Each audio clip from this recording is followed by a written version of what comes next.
Okay, hi everybody. If you're watching this, that means this is October 1st. Everybody's allowed to show off their PDB Creative Studio boxes. Let me grab mine.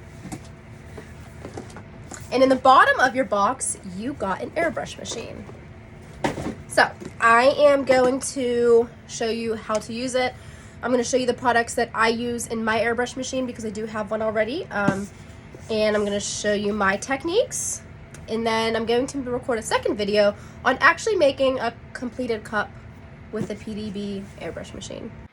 Okay guys, so I wanted to go over all of the parts of the airbrush machine, and then I'll show you how to add alcohol ink, and then we're going to do a little project together. So, this is your battery.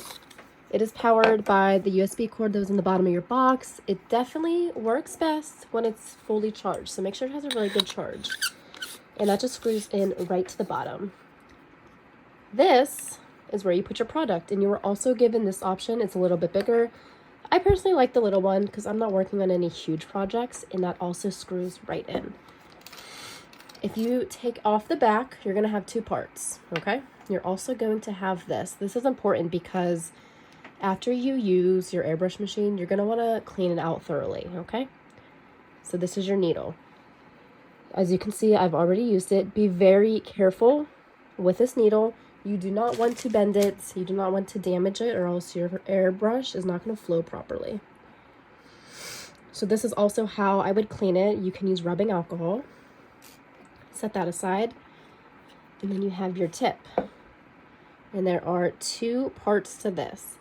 This is going to be the most important. You don't want this to get clogged. So I recommend getting some of these tools off Amazon. You can push it in there and declog it. If you have any of the cans of air, you can spray it in. But all of these pieces can be cleaned with rubbing alcohol. So I'm going to show you how to put it back together. First things first, you're going to put your needle in. Be very careful. It is very easy to bend the needle, so go slow. And you're going to push it through, okay? This piece is going to screw back on, as well as this. If you tighten this all the way, it stops this from pushing back, so I like to keep it a little loose. See that? You can put this piece back on, and we're going to push that back and screw it on. Make sure it is producing air, and that's how you know that you put it back on right. If at any point your product is not spraying out of the gun, something is clogged. You might not be able to see it, but I suggest taking it apart and cleaning it with rubbing alcohol, wiping it down, all of that fun stuff. So now we're going to put some alcohol ink in here and test it out. All right, so I'm just going to do a quick spray to show you how it works. I'm going to be working with Pumpkin by PDB for one of the bats. Yes, we're doing 3D bats for our project. So I'm going to put a couple drops in. I'm not putting a lot in because I just want to kind of show you a test spray before we move on to the next project, or the next piece of the project. There you go. I know I'm coloring inside the box. It's fine. So, always do a test spray. This works best with alcohol inks. PDB has a wide variety of alcohol inks on the website. And you can see it dries fairly quick.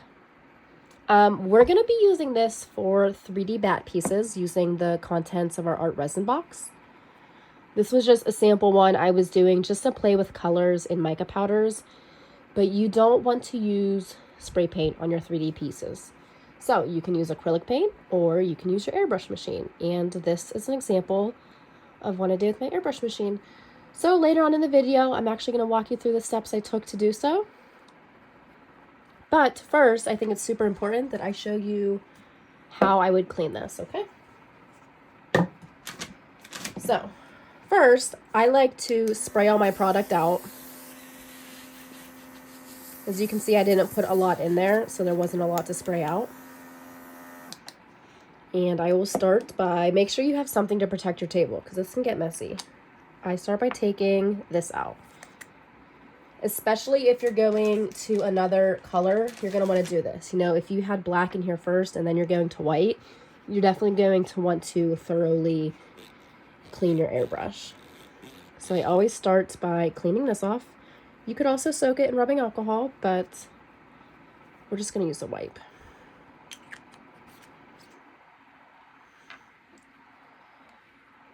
And I take the tip off.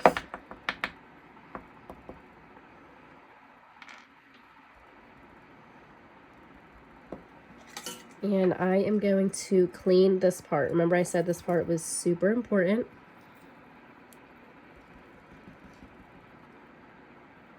I want to make sure that there's nothing stuck in there. I have this extra needle from my other airbrush machine, so I often will poke that in and make sure that there's no gunk in there. And that should be good. I'm also going to clean out this piece. And then if you want to, you can take out the needle and clean that too. I already showed you how to take out the needle, so I'm going to skip that part. But we are going to do one more thing. All right, I typically will get rubbing alcohol or water. I'm out of rubbing alcohol. And I'm just going to flush out this part. So I'm just going to pour some water through, and can you see all that orange that came out? So all of that orange is going to bleed into your next color if you don't clean it properly. Okay, so we are going to put this back on. Make sure it's working. And one more step I will take is I will fill in my little compartment with water or rubbing alcohol. And I will spray out as much of it as I can.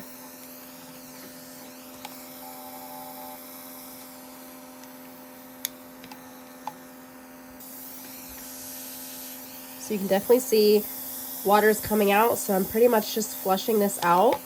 And once I see that it is pretty clear, as you can see, I'm ready to go into my next color. All right, so I hope that helps. Like I said, I definitely recommend alcohol ink in the airbrush. I showed you what each part does. I showed you how to take it out, clean it, how to flush out the color to move on to your next one. And my best advice is to just make sure you're cleaning it thoroughly, especially when you're done with it for the night. It is really easy for all of that product to build up and harden inside your airbrush machine, and that is something you don't want. So stick around. I'm going to show you the next part, and we're going to start a tumbler.